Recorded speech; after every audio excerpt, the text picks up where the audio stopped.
Hello, and here we are with the ninth episode of the French Defense Speedrun series. In this video, we are playing against players in the rating range of 1400 to 1500 in chess.com's live chess rapid rating pool. And through these three games, we are going to be seeing a number of opportunities where I'm going to be able to execute some tactics against my opponents in these games. We do actually get our first real proper, you could say, Fort Knox variation in the third game in this video. We did have one kind of sort of a version of the Fort Knox in a previous episode, but we actually get a kind of our first proper Fort Knox variation when our opponent plays knight c3 or knight to d2 to defend their e4 pawn. So I talked about how to play that type of opening, and we will be seeing more of that type of variation as the speedrun continues, so definitely want to tune into that particular game.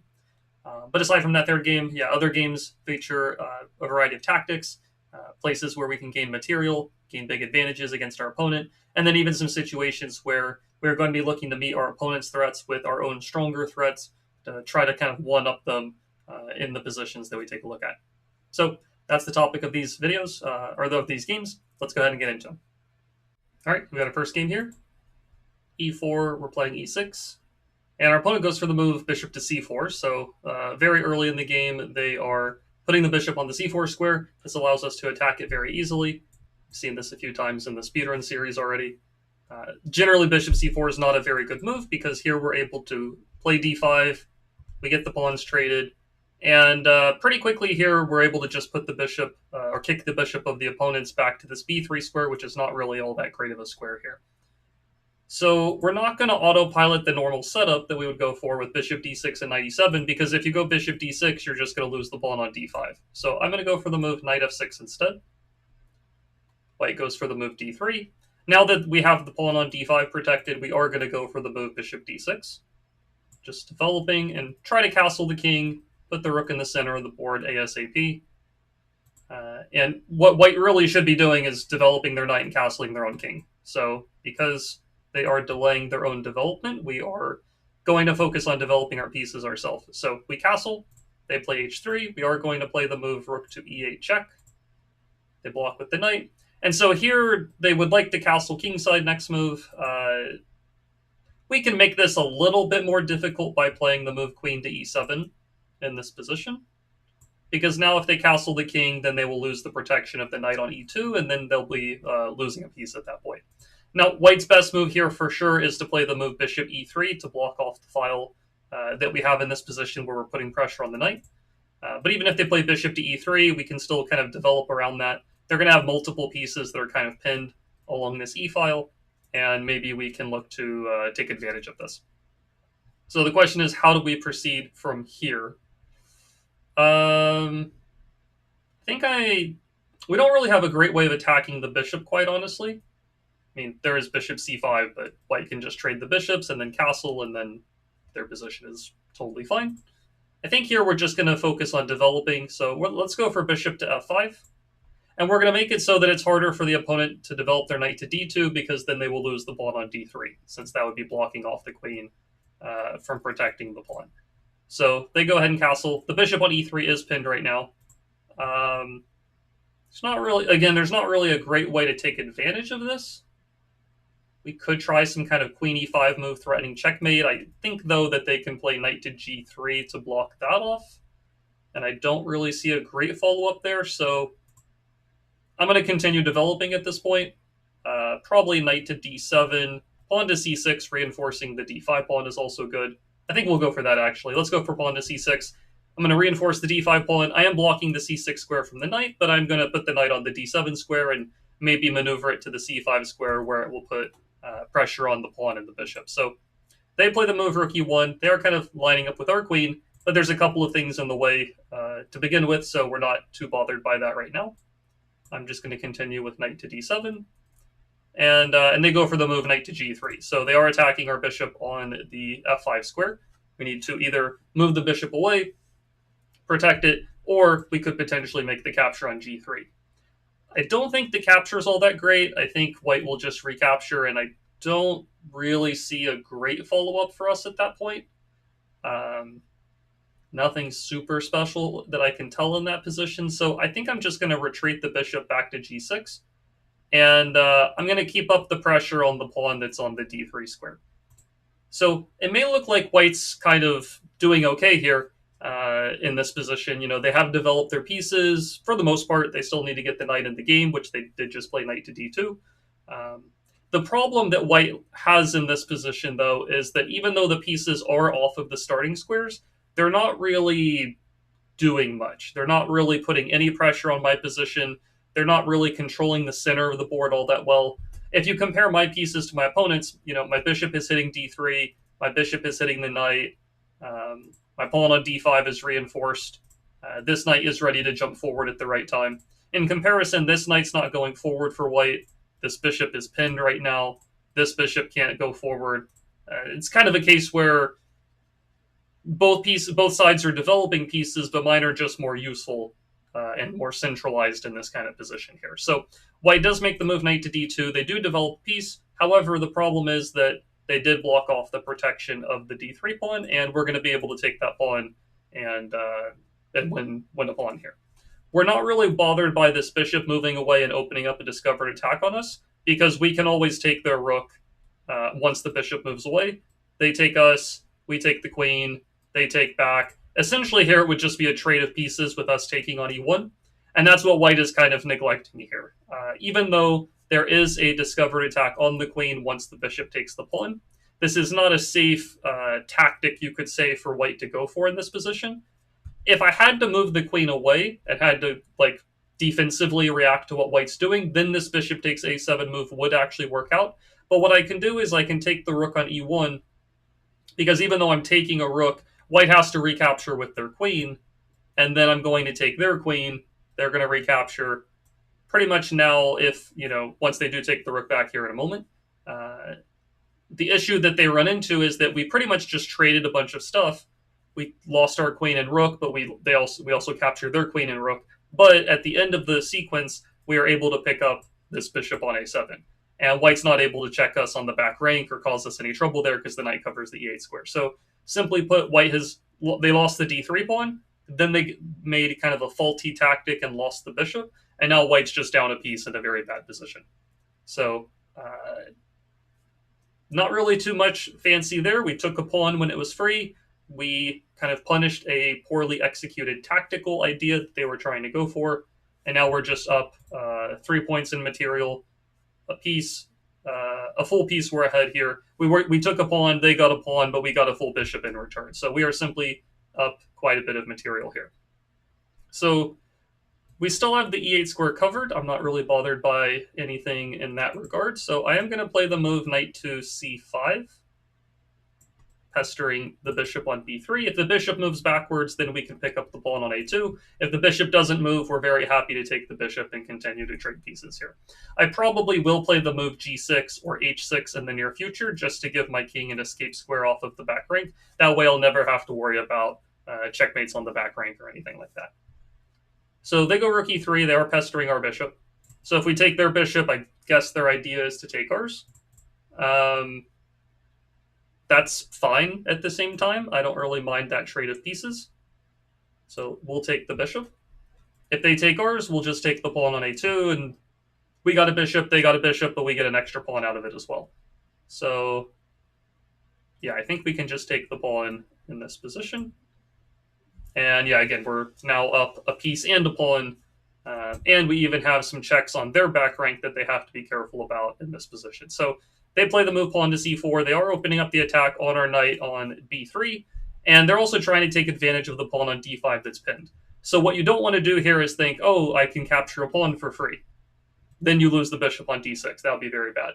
So you also don't want to say, oh, I need to move this bishop away because my pawn's pinned, and then lose the knight on b3. So there are kind of multiple ideas that white's trying to pull off in this position.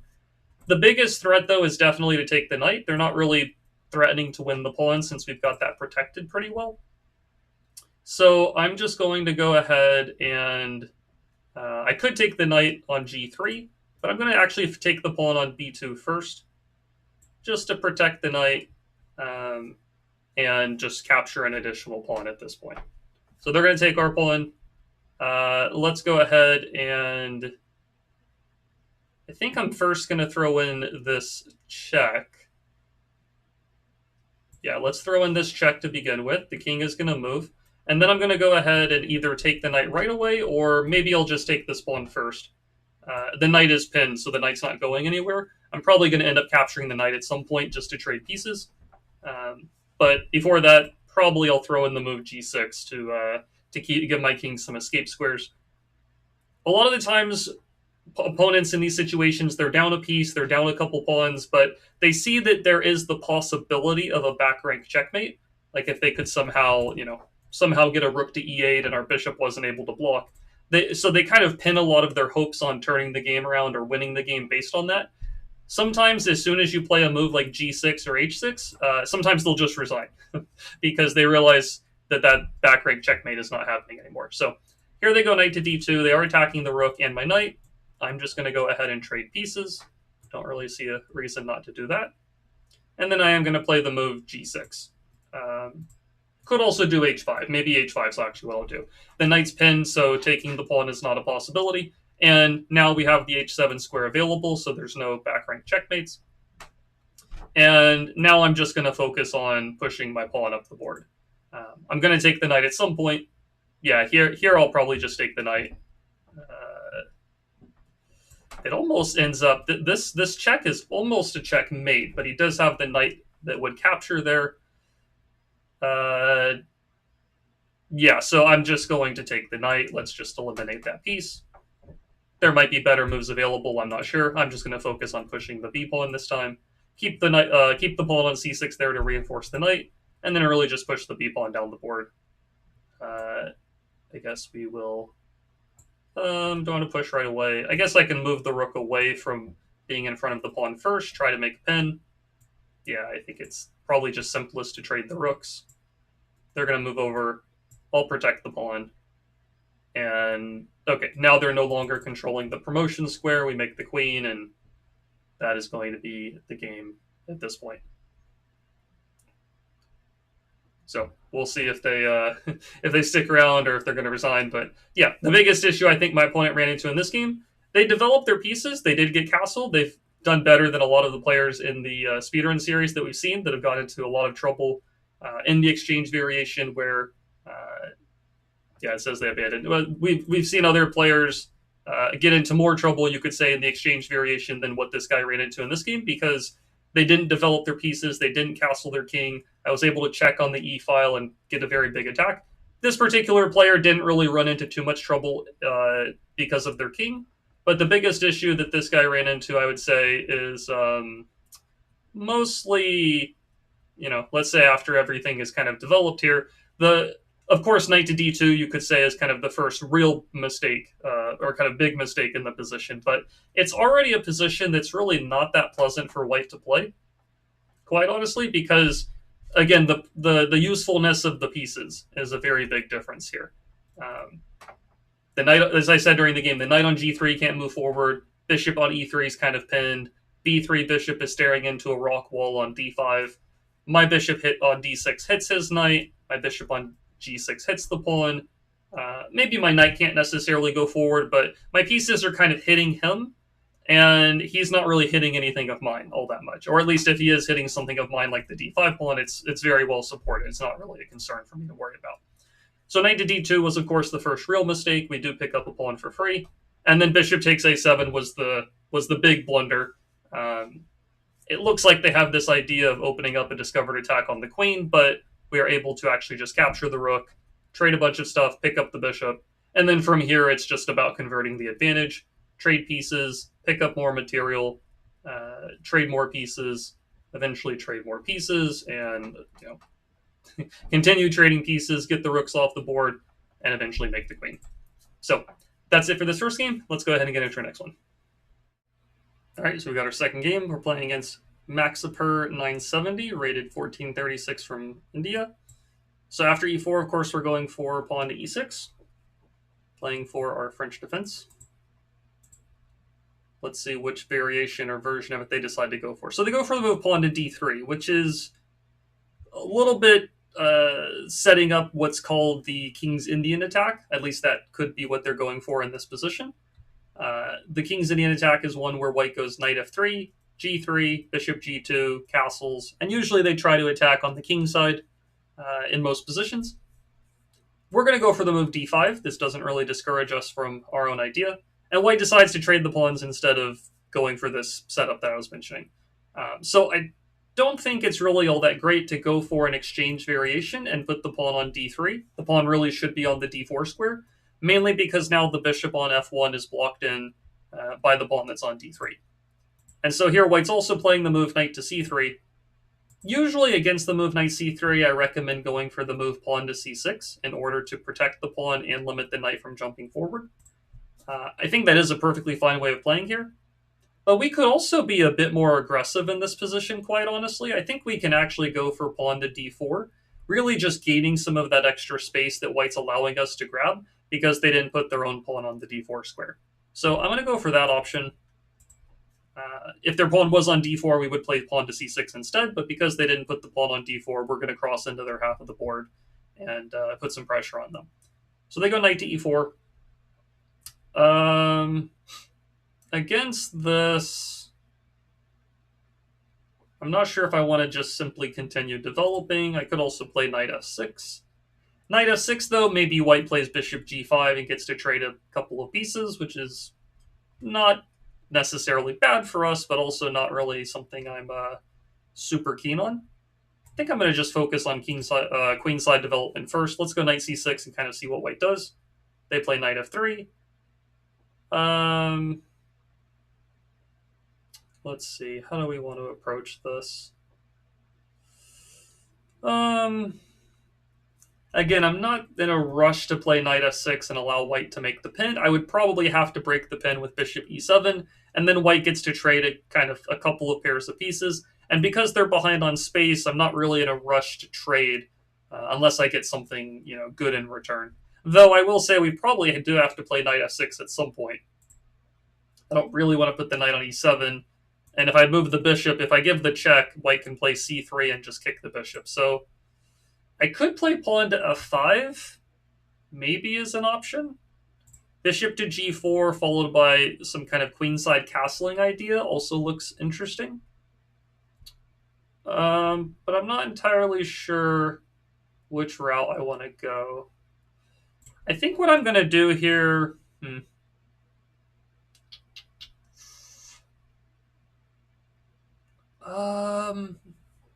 Really not sure.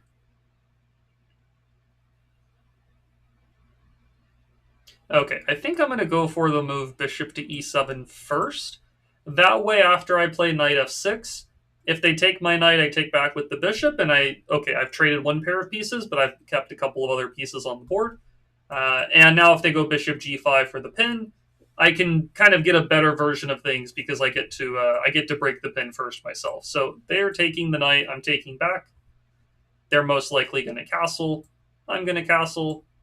And it's not necessarily any kind of large, super large advantage, but I do think it's a little bit more of a pleasant position for black because, again, we have a little bit more space than our opponent. The bishop on e2 is very much hemmed in. And the bishop on c1 really only has one good developing square. Now, I am considering queen to d6 to stop that bishop from developing easily. But if I go queen to d6, maybe they go bishop g5 and try to trade pieces. So maybe I'm not in a rush to do that necessarily. I think I'm just going to play rook e8 first. Let's just go ahead and get on the open file. Can't really ever be a bad idea. And they go knight h2. I'm not entirely sure the game plan with the knight h2. Maybe they want to go knight g4, but then I can just move the bishop away. I don't think that's too big of a problem. So I think I'm just going to develop my bishop. I'm thinking about maybe putting it on the d5 square. Kind of just keeping it in the center of the board looks to be useful. I can also go queen to d6 now that there's no bishop g5 idea. So maybe I'll do that. Let's go queen to d6. Probably I'll look to double up the rooks on the e-file. Makes sense to try to fight for control of the open file here. And they played rook e1 and right back to f1. I'm not really so sure what the game plan with that is. If I go rook e7 right away, there is knight g4, and this bishop on f6 kind of starts running low on squares. I kind of want to play h5, but of course that would lose a pawn right now. So How do I want to do things here? Not entirely sure.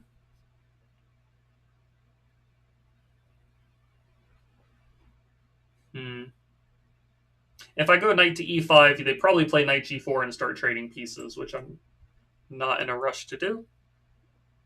I think I'll go knight to b4, and maybe I'll play c5, knight to d5. Just small improvements, just some small expansion. I'm not really trying to do anything super drastic. They do attack my bishop. I really don't want to trade pieces since I do have more space and white's pieces are cramped. I think I'll just move the bishop back a little bit. Their knight really can't move forward, so I'm not really bothered by this knight being here. I can even play a move like pawn to f5 to kick it backwards next move if I really want to. And next, okay, they play a3. I wasn't really planning on taking the pawn. Maybe it was available, but I wasn't really in a rush to grab the pawn that's that far on the edge of the board. I'm going to go back to the d5 square now. And maybe I'll go knight f4. If they want to make an exchange of bishop for knight, that's fine. I'll gain the bishop pair. Otherwise, maybe I'll start pushing pawns on the queen side, bring the rook in the game. Just small improvements. And it's a lot easier to play this position from black's point of view than it is to play from white's point of view. And this is kind of emphasized by this move that white just played here. Pawn to c4 ends up being a blunder of a pawn. We can now capture en passant. This is a concept or kind of rule in chess. You can, well, I'm assuming that players that are watching this maybe in the 1400 range are familiar with en passant, but it's a case where you have a pawn on the fourth rank from black's point of view or the fifth rank from white's point of view. The opponent moves their pawn 2 squares kind of past your pawn, and you can actually capture it as if it had only moved 1 square forward. So because they did that, we had the c3 square covered 2 different times by our pawn and our knight. We were able to win material there, and now we're just up a pawn. I think on top of that, I will probably start trading pieces. So let's go ahead and take the bishop on e2. They will take with the queen. And then there might be some ways. I'm trying to figure out if there's a way to take advantage of this lineup of pieces. Maybe like bishop f6 one day or take the knight. I don't think I can do it right away. So I think I'll first of all focus on developing the rook and attacking the pawn. See what white does about that threat. They play bishop to b2, but this doesn't really address the threat on the pawn as far as I'm aware. I have to be a little bit careful here, though. If I take the pawn, white could play queen e5. And if I play pawn to f6 to block off the diagonal, they can take my bishop with check, which is bad. And if I play bishop to f8, they might have knight f6 check or knight h6 check, like checking and essentially sacrificing the knight, but blasting open my king position. And that might actually be very bad for me. So bishop e2 is actually a tricky move. I think if we take the pawn, we would get into big trouble here. So that doesn't mean I'm giving up on the idea of taking the pawn, but what it does mean is I kind of want to, you could say maybe like fix my position first or do something here first before trying to take the pawn. So I think in that regard, I think I'll play the move bishop f5, attack the pawn essentially a third time. Even if white brings a rook over or adds a second defender to the pawn, we can maybe still take it. And I'm also kind of opening the queen up to patrol some of these squares the knight might want to move to give a check. So here they play the move pawn to d4. It does keep the pawn safe, but it does blunt the bishop and shut it in at the same time. And I'm pretty happy to see a move like that. Now, I also have any number of discovered attack that I can play towards the queen. Anywhere I move my bishop to will attack the queen here. The problem is there's really not a fantastic place to move the bishop to. What I will do is I'll play the move, I think I'll go bishop to g5 just to kind of control a lot of squares that the queen would normally like to move to. And let's see where the queen moves to. I think the bishop is useful on the g5 square. We might even be able to play pawn h5 one day, and this knight kind of starts running a little bit low on squares. So they do play queen f3. They are attacking my bishop on f5 as well as the pawn on b7. I don't think the pawn is the biggest deal in the world because rook to b8 would line up towards the queen and the bishop and win material. But the threat on the bishop is very real and legitimate. So I'm going to go bishop to e4 to threaten the queen. I assume they're going to move to b3 or c3. And then we'll see what happens in that kind of situation. They go to g3. Okay, so I don't think going to g3 is all that good. I think the simplest thing here is probably just to trade the queens. We are already ahead one pawn, so trading queens is going to be good for us. Now I'm also going to advance the pawn up to f5, attacking the knight. And once the knight moves away, I can play the bishop to e3, attacking the king as well as the pawn. Yeah, so the knight goes in the center of the board. I don't think that really stops me from idea. I can give the check, and then I can take the pawn on d4 next move. And now that the pawn is gone, the knight on e5 is unsupported, so now the knight has to be scared about being captured. And I think simply put here, the knight's not trapped. It could go back to f3, but yeah, we're just up 2 pawns in this position with a very large advantage because of that. If the knight goes to f3, I could consider trading it with bishop takes f3. I don't know if I need to rush doing that, but it is definitely a possibility. The real game plan is to start pushing the c-pawn up the board. That is my extra pawn, or that is one of my 2 extra pawns, and that is my only pass pawn at this current moment. So the game plan is going to revolve around moving the c-pawn. Rook to d1 doesn't really address the threat on the knight. I will trade the rooks, then take the knight, and now I'm just up a piece and 2 pawns in this position. And there's no back rank issues. I do have the f7 square available, and I can bring the rook back to block off the checks on the 7th rank. And then I'll just start pushing the c-pawn up the board. That's the game plan here. I do only have a minute on the clock, but I think that's plenty of time at this point. They're probably going to block the pawn. I'll put my rook behind it, and then attack the rook, push the pawn, roll it down the board, and we will do things that way. Okay, they didn't block the pawn, so I'll just keep pushing it. Let's get behind the pawn. Okay, they do block it this time, but I can walk the king up here and attack the rook and kick it out of the way. I could take this pawn, but not really a big deal. Mainly, I'm just going to focus on hitting the rook and pushing the pawn. I can also take on f5 if I really want to. It's not necessary, but nothing really wrong with it. They move out from in front of the pawn, so I am just going to push it forward. They end up sacrificing the rook for the pawn. And yeah, now we're just up a rook and a bishop. Let's just move the king backwards. Probably move the king to f4 and try to work for some kind of mating checkmate, mating net in this kind of situation. Okay, move the king up. Give the check. And see if we can finish the game off.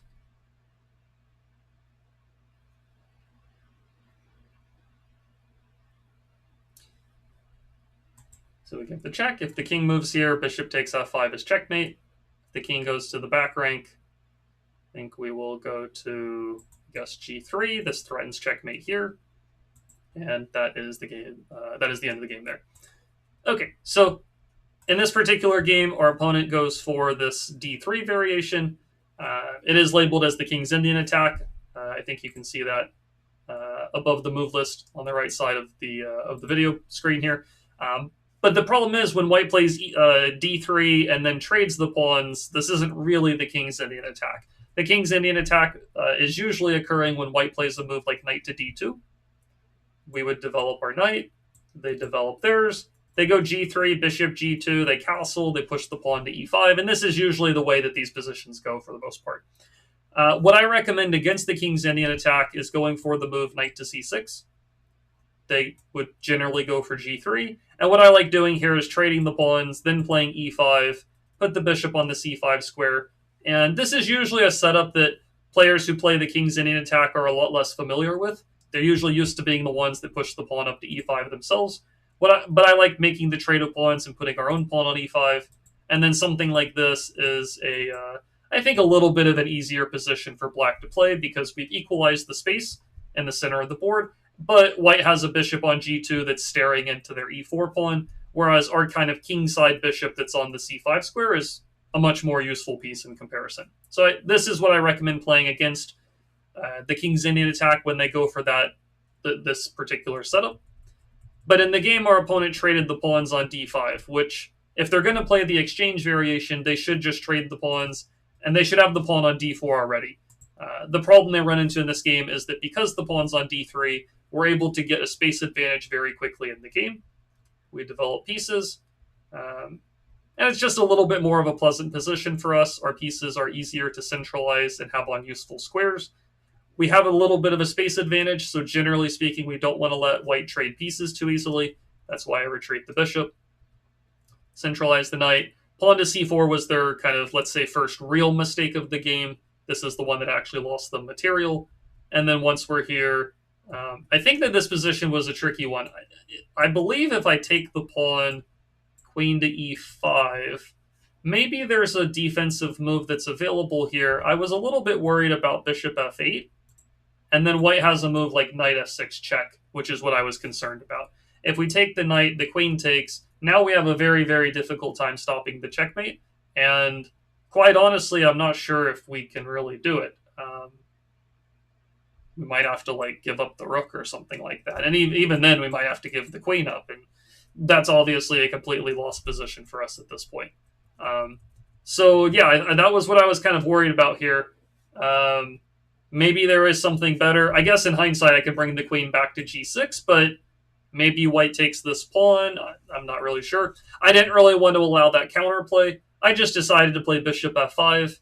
They blocked off their own bishop. And then here, we just were able to continue harassing our opponent. So we're not up 2 pawns like we maybe could have been, but we give our opponent a lot less counterplay. And after queen g3, we eventually picked up a second pawn, and we were able to win material in a much more safe manner, you could say. So rather than them being able to create a lot of counterplay, we won the extra pawn. We're up 2 pawns, and the queens are off the board. Also won the knight. And once all of this occurred, it was all about just pushing the c pawn up the board. As I've talked about before, when you have an extra pawn in the in-game phase, you really just want to push that extra pawn, especially if it's a pass pawn. If it's not a pass pawn just yet, try to create a pass pawn. That's usually the best way and most straightforward way to work towards winning these positions. And we eventually got the checkmate, which was the end of the game. So anyways, though, that's it for this game. Let's go ahead and get into our next one. All right, we've got our third game here, playing against Bandi Ramadhan, rated 1544 from Indonesia. We have our French defense on the board here. We'll see what version of it they decide to go for. Will they go advanced, exchange, defend the pawn with the knight, defend the pawn some other way? Okay, they decided to develop the knight to c3. So here we are able to make the capture on e4. White will recapture. And then against this, I recommend going for the move bishop to d7. This signifies that we are going for what's known as the Fort Knox variation of the French defense. And the idea here is we are going to maneuver the bishop to the c6 square. I think we've had at least one game in the Speedrun series. I think it might have been the very previous episode where we went for this type of setup. I think in that previous game, though, the opponent played the move pawn to d5 here. So we never really got to see the real point behind the setup, you could say. And the main idea here for black is after we put the bishop on d7, we are looking to put it on c6 next move. We attack the knight that's in the center of the board. And the main thing we're looking to do is we're trying to improve this bishop, which is normally not a very good piece in the French defense.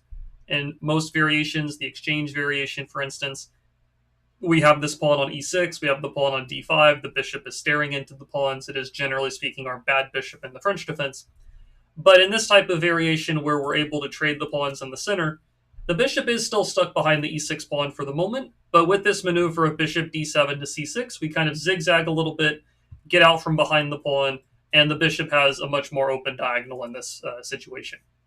So the knight was attacked, white plays bishop d3 to protect it, and the setup that we're going to go for here is going to revolve around putting the knight on d7, the other knight on f6, and because we're behind on space a little bit, we're usually going to be looking to exchange pieces off of the board and try to make use of, when you're behind on space, usually trading pieces is a good principle to follow. So we're going to start with knight to d7.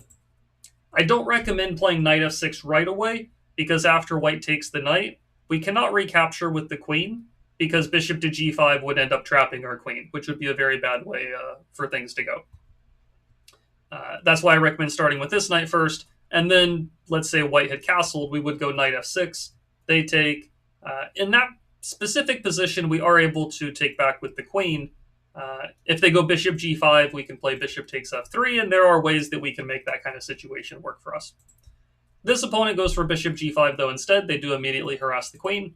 Against this, I simply recommend playing the move bishop to e7, blocking off the attack.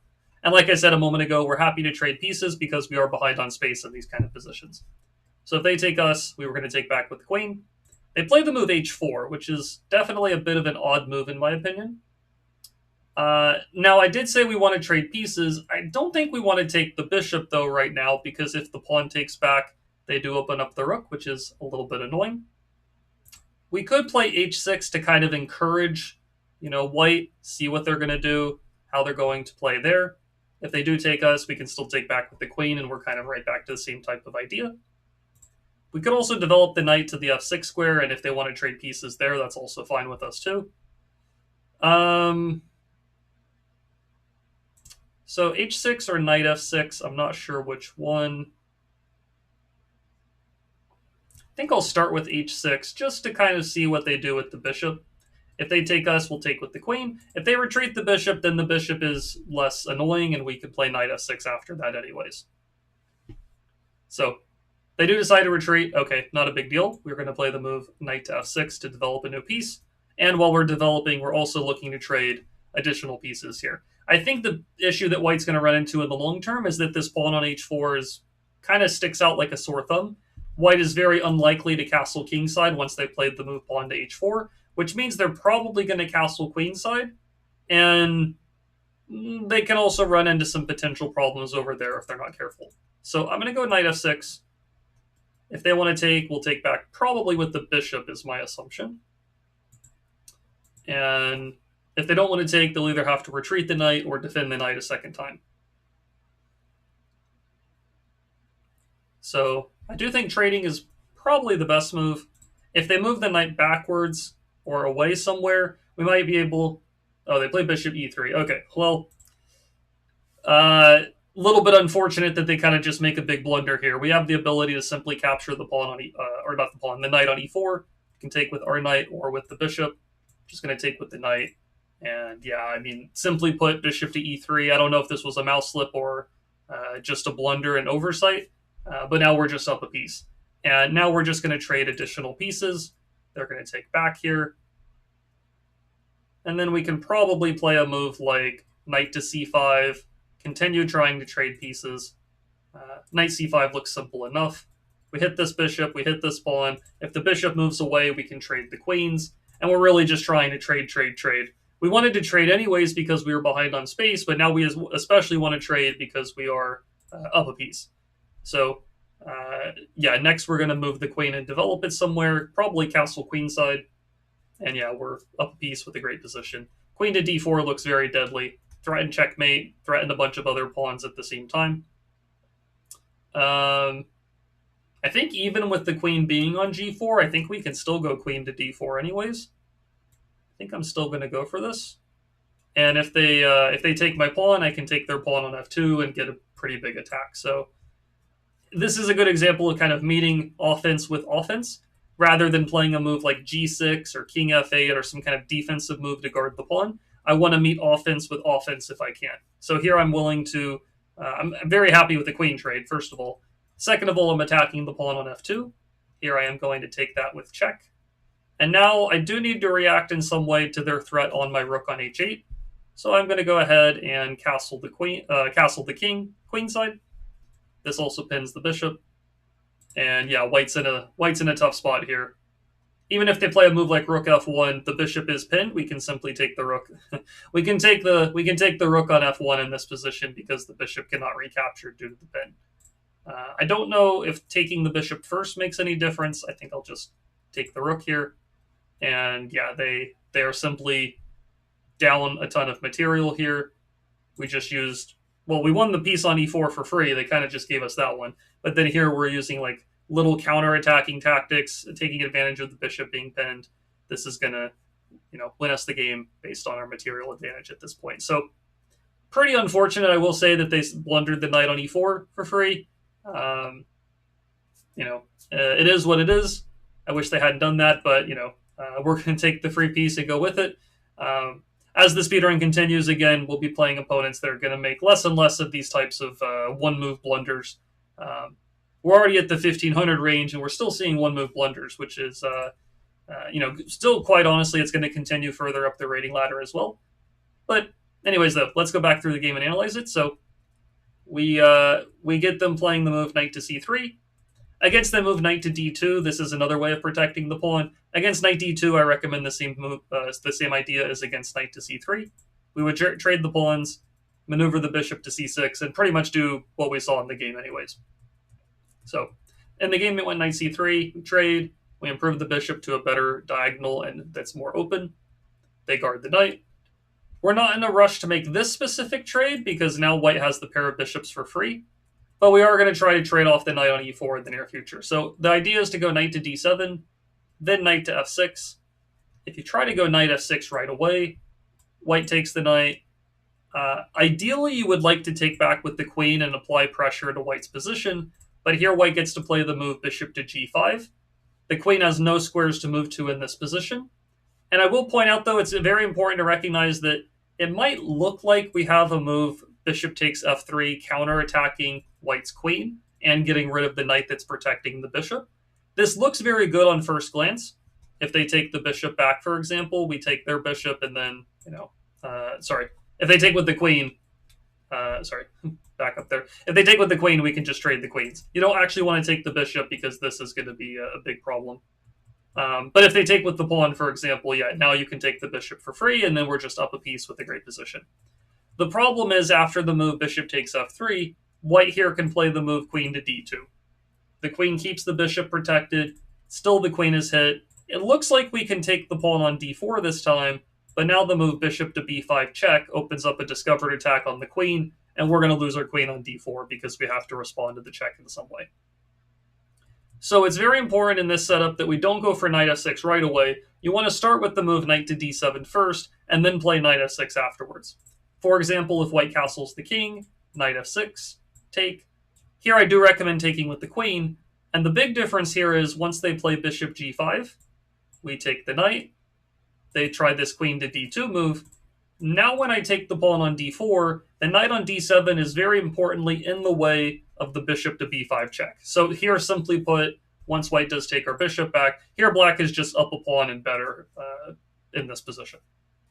So this is why you want to play knight to d7 first, and then you try to play knight f6 after. In the game, white played bishop g5 to hit the queen. We played bishop e7 to block the attack. And as I said earlier, generally speaking in the French defense, especially in this Fort Knox variation with bishop d7 to c6, usually you're very happy to trade pieces, and it's because we're a little bit behind on space in the center of the board. White has a pawn on d4 in the center. We have no pawn in the center. And so when you're behind on space, usually trading pieces is a good idea. So white played this move h4, which I found a little bit odd. We attacked the bishop, offered a trade of pieces. Bishop e3 was obviously a huge blunder. If white had taken on f6, I was going to take back with the bishop most likely. And white's probably a tiny bit better in this kind of position, but it still takes some work to play this. We are threatening stuff like maybe taking the knight, then the pawn on d4. White has to be a little bit careful about that. And even if they play a move like pawn to c3, we can move the bishop off of c6, and we can try to play the move pawn to c5. Usually this is a move you really want to work towards in the French defense. We see this in the advanced variation, and we're also going to try to work towards it in these Fort Knox variations. So you trade a few pieces first, or at least one pair of pieces if you can. You move the bishop, try to play c5, attack the opponent's center, and black is very solid in these positions. White's a little bit better with the space, but once we play c5 and attack the center, black is doing pretty well for the most part. In the game, though, they played bishop e3. We won the knight, traded pieces, traded more pieces. And I really like this position here where we do recognize that white's threatening the pawn, but instead of defending against our opponent's threat, we make our own threat instead. We offer the queen trade, we attack the pawn on f2. They did execute their threat, but once we take f2 and castle, white's just in huge trouble. Rook f1 was a blunder because the bishop is pinned, and they ended up losing the game here. So that's going to do it for our 3 games in this episode. Again, progressively getting higher and higher up the rating range. We were playing against players in the rating range of 1400 to 1500. Even this last opponent was actually over the rating of 1500, so 1400 to 1500 plus, you could call this episode. But yeah, played three interesting games here. Hopefully enjoyed the commentary and analysis. If you did enjoy the video, don't forget to like and subscribe to the channel. That would be very much appreciated. And I will see you in a future video.